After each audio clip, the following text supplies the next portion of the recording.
welcome to the NESN Patriots podcast. I'm Doug Kide, joined as always by Zach Cox. Zach, how are you doing?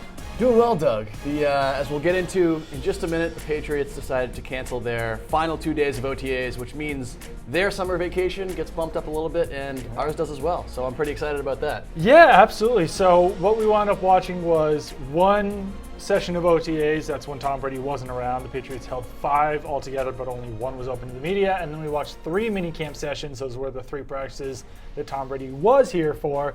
So all in all, Tom Brady only missed 5 practices this offseason. So, it was only 5 of 8 total practices. A lot was made, again, of him skipping these OTA sessions, and it really wound up not being much of anything. Yeah, I think a lot less was made this year than last year, just because we saw how it played out last year. It was obviously a very big deal last year. That was kind of the prevailing storyline of last offseason. And then even though Tom Brady might not have looked kind of all-pro level all season, the Patriots still did end up winning the Super Bowl. Yes. So after that happens, it's kind of hard to fault whatever path he wants to take. And like you said, he really only missed 5 practices. He wasn't expected to come back for these 2 practices anyway, even if they did hold them. So yeah, not too much of a he didn't really miss too much, I would say. And Bill Belichick always says this is a teaching camp. This isn't really a competitive camp. The competition starts up once training camp starts. Tom Brady doesn't really have all that much more to learn. So I think it wasn't nearly as big of a deal and as big of a story as it was last year. Certainly, yeah. I mean, he missed,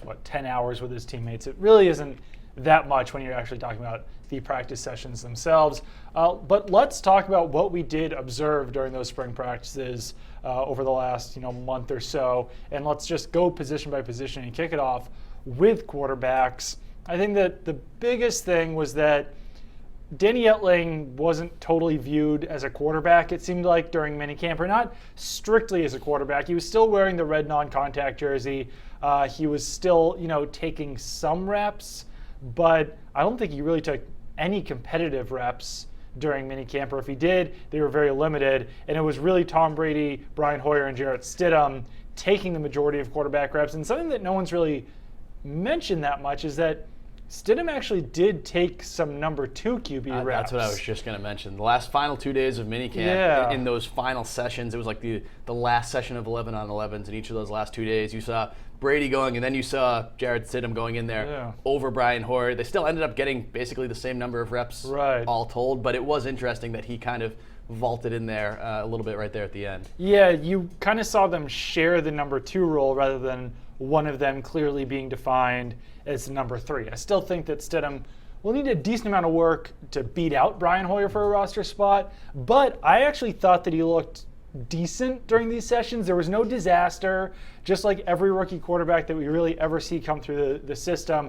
he definitely held onto the ball way too long when he was going through his his reps and everything. But I mean, we saw Jimmy Garoppolo do the same thing when he was a young player. We saw Jacoby Brissett doing the same thing when he was a young player. So Stidham didn't have many moments where you were thinking to yourself, all right, what the hell is this guy doing? He looked like a quarterback out there. Yeah, I wouldn't say I came out of this camp with higher expectations for Jarrett Stidham. Seeing what he saw on the field, he was okay. Yeah. But that's really kind of what you want from a 4th round draft pick in his first kind of NFL preseason, NFL offseason. He did not look, as you said, we didn't see him say, man, this guy. Yeah.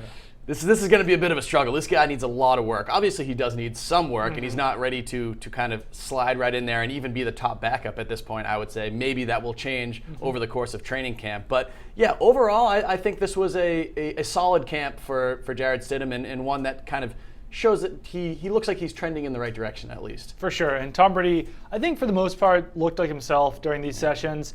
The last minicamp session, the offense might have just been a little bit more sloppy than we might have, grown to expect out of a Patriots offense. It also was a shorter practice, but on Brady's throws, he went 6 of 11 on 11 on 11s, and 4 of those passes were broken up by Jonathan Jones, Duke Dawson, Jamie Collins, and Stephon Gilmore. So that's not typically what you would expect out of Tom Brady, but I mean, for the most part, he looked like himself. Yeah, to me, that last portion there was more about the defense than about the kind of offensive ineptitude at all. That was a very impressive showing by the Patriots defense. Their secondary really had a pretty good week overall. We'll get into that a little bit later. But yeah, overall, Tom Brady looked like Tom Brady this week. No kind of reason to take anything other than that from these practices that we're able to watch. And Danny Etling actually was doing some personal punt protecting. So we'll see if he actually sticks on the roster into training camp. We'll see who becomes available. We'll see if they need a roster spot. But a lot of that was probably due to the fact that Nate Ebner and Patrick Chung were both not participating in these practices. Those are usually the guys that you see in that personal punt protector role. But just the fact that they are kind of experimenting with Danny Etling means that they aren't so quick to just shove him off the team. Yeah, I get the sense that they like Danny Etling. Yeah. He's from everything that we've seen over the last couple of years, he seems like a very hard worker. He seems like a guy that kind of does everything a coach would want a player to do. As you see now with guys not getting a lot of quarterback reps, he says, hey, I'll go play over on special teams. Right. And we didn't see it at all in the practices that we watched, but it even seems like he was playing some kick coverage, or a kick return rather, earlier in the week. So it's what you should be doing if you're Danny Etling right now, because it's basically impossible for him to make the roster as a quarterback unless one or maybe even two of the players above him get hurt, or he just kind of makes a gigantic leap over the next 2 months, which I really can't see happening, especially because, as you said, the only real competitive reps he was getting in minicamp were in kind of settings where they just threw all of the second and third teamers over onto one field while everybody else was kind of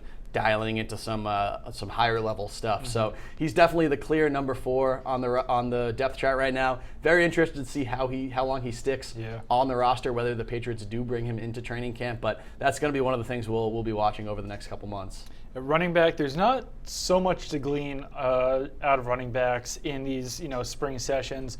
But the biggest news was that Sony Michel, we did not see him participate in a single practice.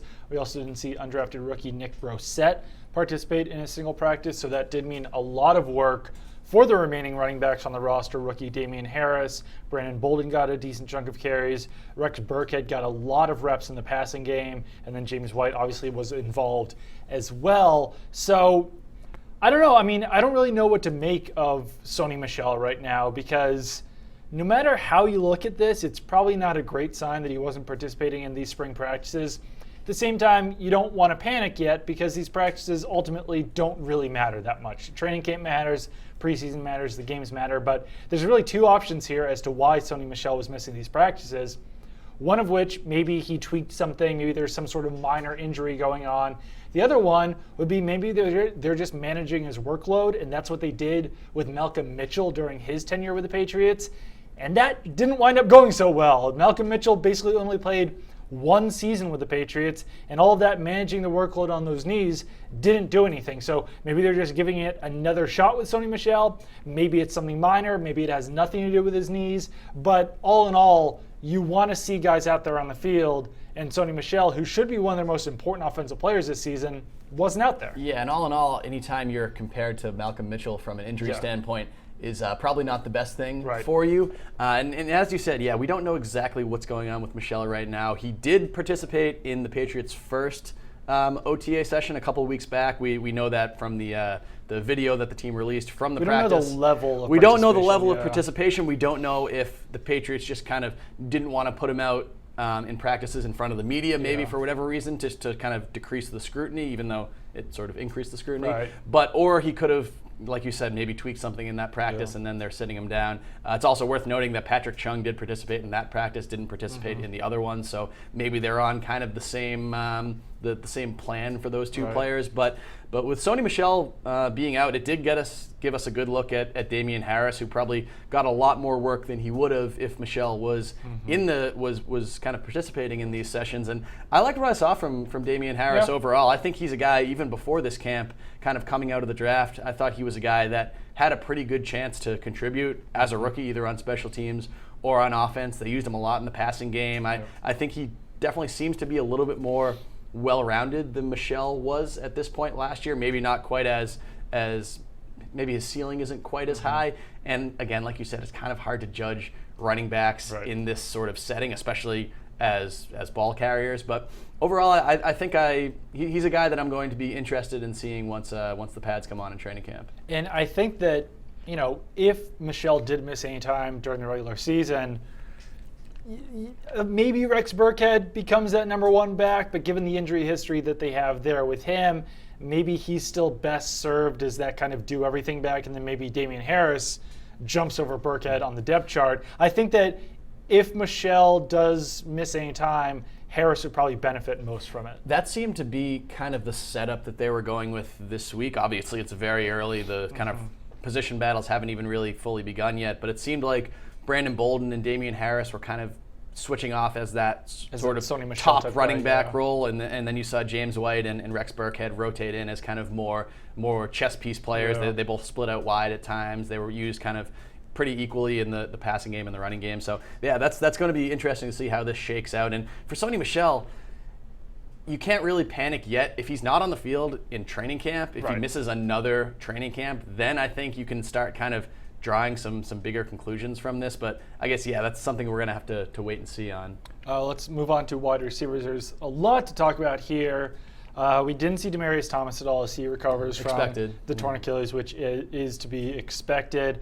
I'd say my biggest takeaway from the wide receiver position is that Maurice Harris was running with the ones and had a really good week of practice in minicamp. He was, basically Tom Brady's and the quarterback in general. He was their top weapon out there. He was working from the slot, which we didn't totally expect to see out of him because he didn't do that a lot in Washington. He's a bigger player at 6'2" or 6'3", a little bit undersized weight-wise, but Patriots usually employ smaller slot receivers. He was their slot guy in the first-team offense, and he caught a lot of balls. And the other one that relates to that is that Dontrell Inman didn't catch a single pass during any team drill of OTAs or minicamp. So, Maurice Harris skyrocketed it up, my perceived depth chart. And Dontrell Inman really fell down it quite a bit to the point where you might be talking about guys like, Braxton Berrios or Jacoby Myers being above him on the depth chart at this point. Yeah, I think Maurice Harris was probably my biggest surprise of the entire week because when Patriots signed him early in free agency, they signed him and Bruce Ellington basically either on the first day or the first couple days. It was the first day, yeah. Bruce Ellington's already gone. Maurice Harris is a guy who had a couple of good games. He had one really good game either last year or 2 years ago with Washington. He had a one-handed catch that got him all over SportsCenter. But other than that, hasn't really been particularly productive in his career. And he's a guy that we kind of wrote off at the beginning. It was basically Patriots were kind of criticized for really needing wide receivers, and they go out and sign Bruce Ellington and Maurice Harris. Like, what are they doing out there?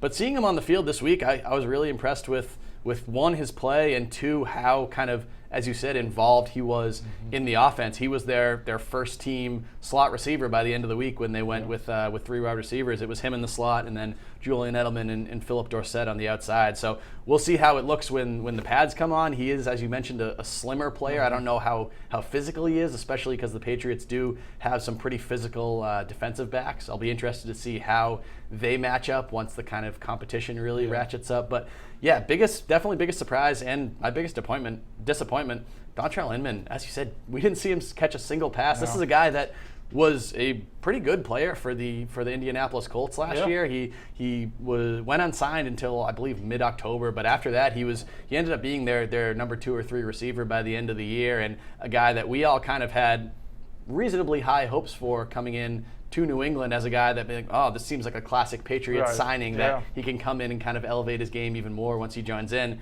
Maybe that'll still happen in training camp, but man, this guy was an absolute non-factor in the minicamp and really wasn't even getting on the field. He was below guys like Jacoby Myers, as you said. Yeah. There were cases where 6-7 Patriots wide receivers were getting onto the field and Dontrell Inman was still standing on the sideline. So again, it's early. That's the caveat with everything we talk about in this podcast, but he definitely seems to be on the Eric Decker, Andrew Hawkins, Reggie Wayne track, which is not where you want to be if you're a wide receiver. Certainly not.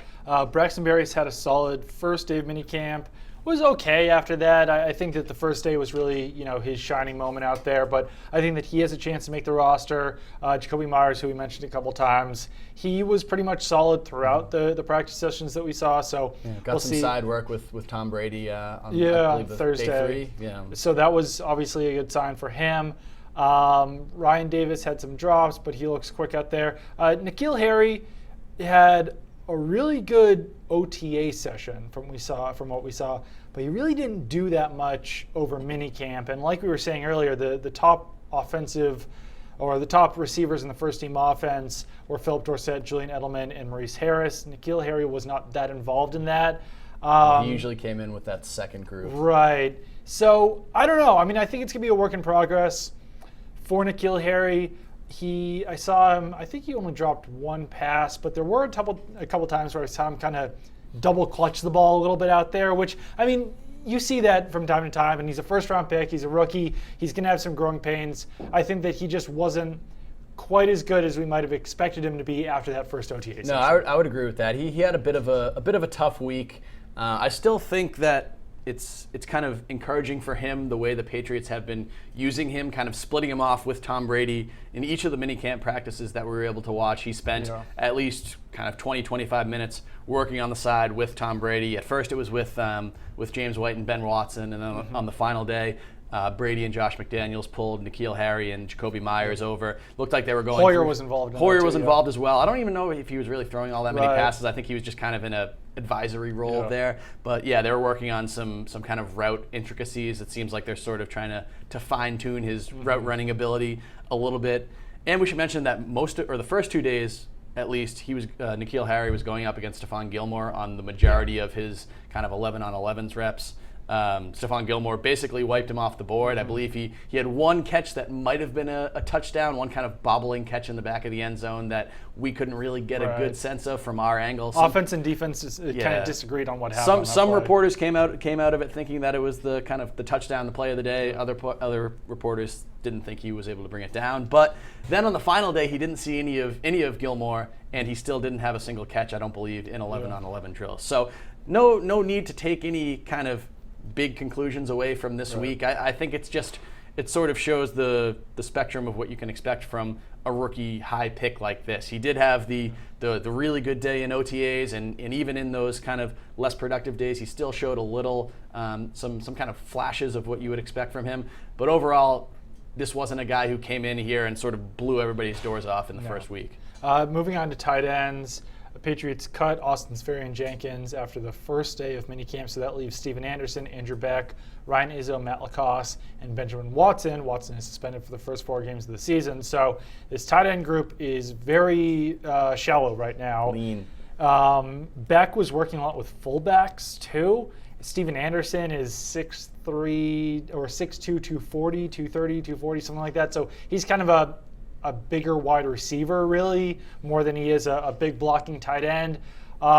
So I don't know what to make of this group. I think they'll probably sign someone else, before training camp starts, just to bolster the depth of this group a little bit. Because as of right now, I did a 53-man roster projection, and I had Matt LaCosse and Ryan Izzo making the roster. I think that LaCosse is pretty close to a lock based on the depth and the lack of veteran experience in this group. But Izzo was fine during minicamp, but it's not like he flashed so much that he deserved a spot on the 53-man roster. He was basically just like, all right, I have to put someone else on here, and I basically picked him over Steven Anderson. And typically the Patriots like to keep 3 tight ends, so I'm kind of figuring that in those first 4 games they could probably get away with just having 2 tight ends because Benjamin Watson's coming back eventually. If he even makes the team, who knows? I mean, Watson might not even make the team. They might not even get to the point of him getting to that 4-game suspension. Yeah, I honestly hadn't even thought of that possibility, but that is true. And especially with Andrew Beck, as you said, kind of working more even with the fullbacks and the tight ends this week. It's basically Matt LaCosse, Ryan Izzo, Steven Anderson. I thought all 3 of them had their moments this week. I didn't think any of them were bad by any means. I definitely think Matt LaCosse is kind of the leader in the clubhouse of that group. Whenever we saw the first team offense come out there, it was basically Ben Watson and Matt LaCosse kind of alternating those reps. And then Steven Anderson did get some work with Tom Brady, but he was usually coming in as more of a kind of a sub-package guy. We talked to him this week. He did say he put on close to 10 pounds this offseason. He's trying to kind of become more of a blocker, but that's sort of what you would expect. That's a very summer storyline of so-and-so puts on 10 pounds to kind of improve his overall game. He's been in the league since 2016. Yeah. Like, if the weight, he's been a tight end since he was in Cal. I mean, if the weight hasn't stuck to this point, then is it ever really going to stick? Is kind of my feeling on that. And what kind of also what puts him at a bit of a disadvantage is that I think you would want, if Matt LaCosse is that number 1 tight end to start the season, I would think that you'd want the number 2 guy to be more of a blocker tight end guy that you can go kind of sort of jumbo set 2 tight ends, 2 like inline tight ends on the field, and use them sort of as they used Dwayne Allen last year.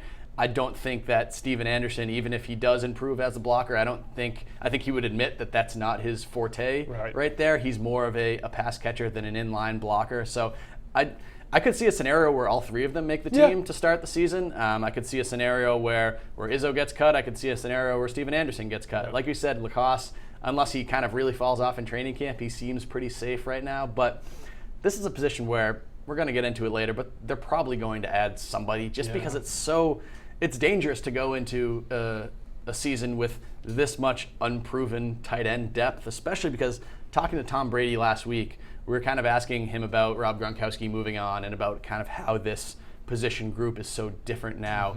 And he was like, tight end needs to be an important position to us. We need these players to play well. So it doesn't sound like they're going to be kind of really going away from what they've done. I'm sure, obviously, the offense will look different without Rob Gronkowski, but I don't think this is going to be a team that just kind of completely disregards tight ends at this point and goes 4 wide receivers at all times. Now, at least that's not what it sounds like and what it seems like at this point. So they need some production out of this group, and I don't know. It's really it's wide open at this point. It's very, very difficult to predict what's going to happen at this position. Yeah, and I think that Beck still does have a chance to make the roster. I think that he could work more with tight ends during training camp. We'll see about that.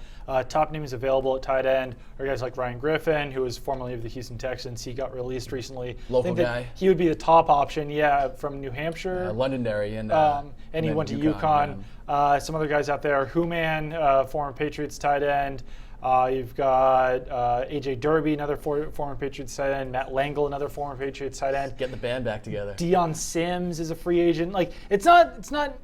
Griffin is definitely the top guy out there, and I think that if they could strike a deal with him, it would definitely solidify that group. But like you said, you probably would want to have that second tight end be more of a blocking option, which is why I had Izzo on the 53-man roster. But that relates to the offensive line position because there's not really that obvious offensive tackle that you can stick in at tight end like they've had in the past with Cam Fleming or like Adrian Waddle, or way back in 2011 they had Nate Solder doing that. Maybe it's the rookie Yodny Kajus, but we didn't see him during minicamp. We didn't see him during OTAs. We also didn't see Isaiah Wynn participating in team drills. So you had Joe Thuney as the starting left tackle. Brian Schwenke and Ted Karras kind of shared that starting left guard position. It seemed like they kind of switched off one day. One guy was kind of the first team, and then that. And then you saw David Andrews obviously at center, Shaq Mason at right guard, and Marcus Cannon at right tackle. So it seems like for now, because there's not an obvious number 4 tight end, number 4 offensive tackle behind Wynn, Cannon, and Kajust, it seems like Thuney will probably be serving as a start at left guard plus depth at offensive tackle. And unless Kajust gets caught up really quickly, you would need a tight end to be a blocker in those, jumbo packages over another offensive tackle, if all of that makes sense. Definitely, and we don't even know if Yodny Kajust will be ready to go for the start of the season. Obviously, this is a guy coming off of off-season surgery. We didn't see him on the field at all during spring practice. Isaiah Wynn was out there, but he wasn't participating in team drills, just doing the kind of individual stuff. So it does seem like he's on the right track to be in that position where the Patriots expect him to be this season, but Kajus is a bit more of a wild card just because we haven't seen him yet. Yeah, other offensive tackles on the roster are Cole Croston, who's, I guess he's kind of an offensive tackle. He's kind of a hybrid tackle guard. Cedric Lang, who was a tight end in college, who's kind of moved over to offensive tackle in the NFL. I think he's also played a decent amount of guard in the NFL. And then Dan Skipper, who's 6'10". Maybe that works, maybe it doesn't. And then Tyree St. Louis, who's an undrafted free agent. So definitely the depth at offensive tackle is pretty poor right now. There's not an obvious solution out there as far as on the free agency market to bring in to be that swing tackle, which is, I think, why Thuney is receiving so many reps at left tackle right now. But they really might have to go into the season with Thuney being their top backup offensive tackle. Yeah, and that group of 4 that you mentioned, Croston, Skipper, St. Louis, and Cedric Lang, 0 NFL starts between them. I believe only 2 maybe 3 NFL appearances. I think Croston's the only one who's even been who's ever played in a game. Yeah, so obviously very, very shallow depth there, especially with Jared Valdir, who was kind of supposed to be in that role. Now he's gone, and that's going to be another position to watch. I could see them potentially adding at offensive tackle over the offseason. As you mentioned, there's not really much out there, but it's kind of dangerous to be going in with this little depth at such an important position. Let's move on to the defensive line in general, because there's not a lot to glean from the defensive line in these spring practices because they're not padded. And a lot of the time the defensive linemen are working clear across the field where we can't really see what's going on. But I mean, like I said, I did a 53-man roster projection. My guys on the defensive line were Michael Bennett, Adam Butler, Lawrence Guy, Mike Pennell, the nose tackle, Danny Shelton I included on there this time, John Simon, Chase Winovich, and Dietrich Wise. So the top guys that I didn't include on the 53-man roster projection, guys like Derek Rivers, Keontae Davis, and Byron Cowart.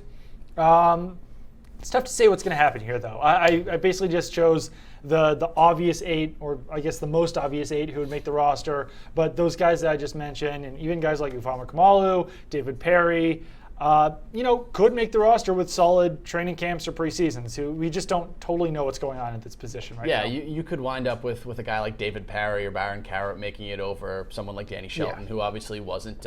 Or maybe they keep 5 defensive ends, maybe they keep 5 defensive tackles. This is probably the most difficult position group to really judge in these spring practices, because when you're a defensive lineman, there's really not much you can do against kind of a non-padded offensive line. At least with the offensive line, we can kind of see some of the alignments a little bit more, see who's sliding into where.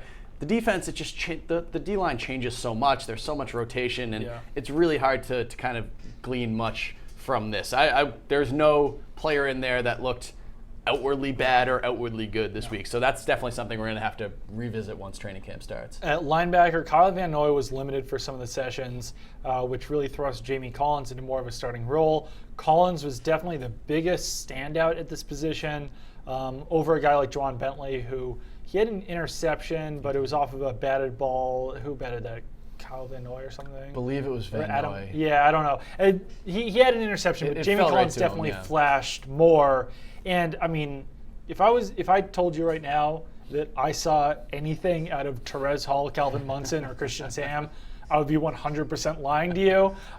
Just because it's another position like the defensive line where these guys just really don't stand out much. But I mean, I guess at least they didn't stand out negatively to me. But I think that Jamie Collins was really the one guy who flashed the most at this position. Yeah, to stand out at linebacker in these kind of practices, you have to flash. You have to do what Jamie Collins was doing with, he had something like 4 or 5 pass breakups throughout the week. I think he had an interception as well. He was involved in the backfield as a pass rusher. Obviously, pass rush in this setting isn't really full-blown pass rush, but it's basically impossible to judge a linebacker's run fits and all that kind of stuff in these practices. So, but overall, Jamie Collins, he's a guy that we didn't really know what to expect from him when the Patriots re-signed him. It was kind of a buy low situation where, hey, if this guy has anything left, if he can look anything remotely resembling what he looked like back in 2014, 2015, then sure, it's worth taking a shot on him. And so far, at the very least, it looks like the Patriots are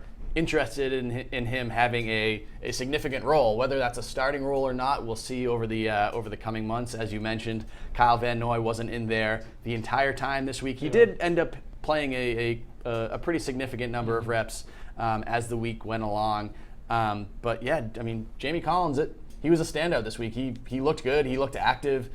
Maybe that'll change once the pads come on. Again, all the caveats. But overall, I think he's one of the biggest winners of this entire week. Yeah, and he could even beat out Juwan Bentley for a starting role at this point. I think that's kind of the way that we might be looking at things. Moving on to cornerback. This is, like I said, I did that 53-man roster projection. I just kept 7 cornerbacks because I don't really know what the hell to do at this position. And those 7 guys were Keon Crossan, Duke Dawson, Stephon Gilmore, Jonathan Jones, Jason McCourty, Joejuan Williams, and I missed one, J.C. Jackson. If someone was going to be cut, it would either be Keon Crossan or Duke Dawson, but both of those guys had good moments during minicamp. Duke Dawson especially, I don't think I really expected him to do much. We had 2 pass breakups during the minicamp sessions. Like I said, one of those was over Tom Brady. So I don't know. I mean, it's just such a difficult position to evaluate at this point because there's so many talented players in there. I think that pretty much everyone agrees that D'Angelo Ross and Ken Webster are probably on the outside looking in at this point because we're dealing with such a big numbers game there at the top. But I don't. After Duke Dawson flashed, I really don't know what to do about this position unless the Patriots move someone, whether that be Jonathan Jones in a trade or Keon Crossner and Duke Dawson in a trade. It's just a position where there's a huge number crunch right now, and there might need to be an injury there for something to happen. Yeah, it's very difficult to predict at this point. The big battle that we're really watching is Jonathan Jones against Duke Dawson. Yeah. Both of them looked pretty good last week. Jonathan Jones definitely still seems to have the clear edge there. He was the one that was kind of running much more with that first team defense. But those are 2 guys that basically play the same role. We haven't really seen Duke Dawson on special teams all that much, which might kind of factor into that kind of conversation somehow, especially because Jonathan Jones is such an important special teams player. But this is why you're hearing those 2 names brought up in kind of more than any other Patriots player in these trade kind of rumors and speculation, not anything concrete, but saying, man, if the Patriots, they need to do something at this position, maybe they trade Jonathan Jones, maybe they trade Duke Dawson.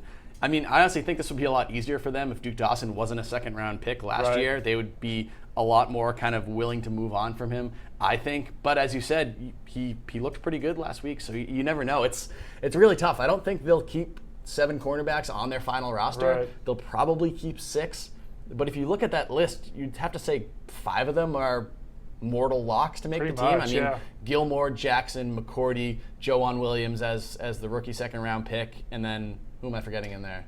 John Jones, I guess. So I guess maybe he's the non. I think he's close to a lock. I can't imagine him being cut. And then even Keon Crossman was very good on special teams for them last year. So this is going to be probably the most from top to bottom, probably the most intriguing roster battle. Yeah. It's either this or wide receiver, but even at wide receiver, you have some kind of consistency up at the top, and it's more of the kind of reserves that are kind of coming in. I don't know. It's going to be fascinating to watch this next month. The one solution there might be to do something like they did last year with Duke Dawson, where you have the player make the initial roster, you cut Brian Schwenke, and then after the first day of the regular season beginning, then you place that cornerback on injury reserve and re-sign a guy like Brian Schwenke, who probably won't be, signed or claimed by another team. Thinking of Foxborough flu for Joanne Williams. Yeah, I mean, Joanne Williams or Duke Dawson, one of those guys. Joanne Williams wasn't great during the practices that we saw. He's a rookie like N'Keal Harry. There's certainly some growing pains involved there, and I think that he might be better served to take on, bigger wide receivers or smaller tight ends. But yeah, I mean, storing someone on injured reserve might be the best case of that position, just so that you have some depth to come back midway through the season. Safety, like I said, we didn't see Patrick Chung at all. Nate Ebner was present but not in uniform. One way to solve the cornerback issue would be if you started Nate Ebner or I guess Patrick Chung on the PUP list. But I mean, it's just kind of an easy way out to fit guys onto the roster, because ultimately, and when Nate Ebner was coming off his torn ACL, I thought they would start him on PUP, and they didn't. So he's a guy who seems to be able to recover from injuries quickly. I don't know what he's dealing with, but there was a picture taken of him where he was kind of wearing a leg sleeve when he was at some sort of rugby game or something, which you would assume that if he's wearing a leg sleeve when he's just kind of like out and about in public, not doing anything athletic, there might be some sort of leg injury involved there. Could have been a kind of cleanup thing, maybe from. I know he said that when we talked to him last year, he did say it was a bit of a struggle this year at times to kind of come back fully from that injury. That could have been a case where, because he did have the torn ACL pretty late in the 2017 season, so this could have been a case where he got through the season and they said, all right, we got to fix a few things in there. So yeah, who knows? That's probably the best kind of guess as of right now. I haven't seen any definitive reports of what exactly he's dealing with, but I mean, the Patriots could get by with 4 safeties is basically what I'm getting at. Terrence Brooks is a similar special teamer to Nate Ebner. So if they did want to, store Nate Ebner on PUP or something, they would still have Terrence Brooks. They would still have Patrick Chung. Devin McCourty and Daron Harmon. And then going back to the cornerbacks, a lot of those guys, like Duke Dawson, like Joanne Williams, like Jason McCourty, like Jonathan Jones, can either play safety or do safety-like things in the Patriots defense. I mean, we saw Jonathan Jones as a starting safety in the Super Bowl. So which is still kind of crazy. It is still kind of crazy, and that shows how much value he still has to the roster as not only a slot cornerback, not only a special teamer, but a guy that the Patriots trusted in the Super Bowl over a player like Daron Harmon. So I don't know. It's tough to say what they do there, but I think that there is a scenario where they could keep 4 safeties. And who knows? I mean, maybe they keep 4 safeties and, dump Devin McCourty, dump Daron Harmon, it wouldn't be Patrick Chung because he just signed a contract extension. But I mean, something crazy could happen at the safety position just because of the numbers game at cornerback. Yeah, stuff could get weird at safety, especially because most of the safeties that the Patriots have, except for maybe Daron Harmon, have a lot of kind of versatility on defense. Patrick Chung can play multiple different spots. Devin McCourty can play multiple different spots. And then, as you mentioned, all the cornerbacks that either have played safety or might have the potential to play safety. I think there's a lot of room for kind of finagling in this position, and I think that's probably what we're going to see later in the summer, just some kind of weird different permutations to try to fit as many of these guys onto the roster as they can. And I mean, I'm not saying the Patriots are going to cut Devin McCourty. I'm not saying that's. I'm even hearing that as a possibility. But this is the same team that cut Lawyer Malloy, out of training camp. Nothing is out of the question. For exactly, the and yeah. Let's move on to special teams real quick here before we wrap this up. The big battle here is Ryan Allen and Jake Bailey at punter. Ryan Allen has been the guy who's been there since 2013, longest tenured punter of Bill Belichick's head coaching career. And then you've got Jake Bailey, who the Patriots traded up for in the 5th round of the 2019 NFL Draft. I see this as being a battle that continues, throughout training camp, throughout preseason. We've already seen more of Jake Bailey than we saw of Corey Bojorquez last spring or summer or whatever. So I don't know. I don't have a great read on this. I think that Jake Bailey definitely has the bigger leg. He's probably the more talented player. But Ryan Allen would probably be the more consistent guy at this point in both of their careers. Yeah, I kind of view it weirdly as Ryan Allen needing to beat out Jake Bailey rather than Jake Bailey needing to beat out Ryan Allen. Just where they both are in their careers, the fact that the Patriots just drafted Jake Bailey, just traded up to draft Jake Bailey. He's going to be a whole lot cheaper than Ryan Allen over the next 4 years. Ryan Allen's on a 1-year contract right now. And the fact that he can kick off and punt, which we did see him working on kickoffs a little bit back in that OTAs session, which obviously Ryan Allen is only a punter. And if Jake Bailey can fill both of those roles, maybe they take a little bit off of Steven Gostkowski's plate. So a lot of different ways they can go, a lot of upside to having Jake Bailey on this roster. Definitely has a huge leg, as we saw during minicamp. It was some very impressive punts, but I thought it was interesting, a quote that Julian Edelman gave to Mike Reese, our buddy from ESPN. He said, "Kid's got a big leg, but he's not very consistent." Obviously, that was Corey Bojorquez's biggest issue last year. Guy could sky the ball basically out of the building, but wasn't able to kind of angle it and place it the way that Ryan Allen was. We'll see whether Jake Bailey has that ability over the course of the summer and what the kind of threshold needs to be for the Patriots to cut him and decide to keep Ryan Allen. How good or how poor, I guess, does Jake Bailey have to be for the Patriots to kind of give up on him and keep Ryan Allen and kind of lose out on all of that upside that I just mentioned. It's also worth noting that Ryan Allen is one of Julian Edelman's best friends on the team. So yes, that is very very much be worth noting. Some extenuating circumstances with that statement that he made about Jake Bailey's inconsistencies. But so we went through the whole roster. I don't think I really have anything left over to say. You won't be seeing us a lot until late July. The Patriots probably will reconvene at Gillette on July 24th. First training camp practice will probably be July 25th. And while the Patriots take a vacation, we take a vacation as well, because there's, maybe they sign one more player to fill out the roster. Maybe they make a roster cut. Maybe Tom Brady gets the contract extension. But there's not a whole lot that goes on over these next 5 weeks from an entire NFL perspective. It's really the only big month-long chunk where this occurs. Yeah, the NFL is very good at making itself an 11-month league, I guess you could say. They do a lot in the offseason. They try to have kind of at least one big sort of tentpole event each month of the offseason. But I think the NFL people just want to take vacation too. Yeah. So basically the entire league shuts down for almost the entire month of July and really the second half of June as well. So we will be doing the same. Yes. And I can't wait. Yeah, I'm heading out to California on Friday. I'm going to see the new Star Wars land at Disneyland on Friday, and then on Saturday, and then spend some time on the beach. So that's my plan. You're going to Europe, and that will do it for the next month and a half of the NESN Patriots podcast. Keep it on NESN.com in case any Patriots news happens. And follow Zach on Twitter at ZachHawksNESN. Follow me on Twitter at DougCock.